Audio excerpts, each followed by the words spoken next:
Yan guys, oh, may dumaan na ano, na cargo ship, ang laki. Grabe ang laki niya. Ang daming karga, puno ng karga, oh.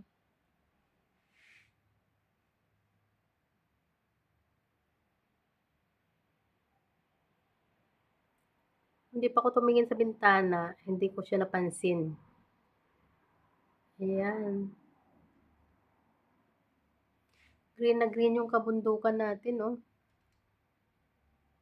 Pero ano siya ngayon, parang uulan. Sana wag umulan bukas kasi holiday. Mother's Day pa naman. Ayan, nawala na yung cargo ship. Napakalaking cargo ship. Yan yung dumadaan dito sa amin, sa bintana, pagdungaw ng bintana. Yan yung view namin dito.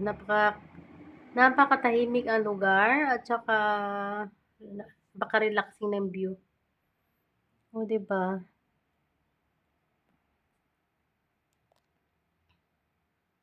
Yan yung ating karagatan. Parang uulan ngayon kasi napaka-foggy niya at saka madilim yung panahon, parang uulan siya.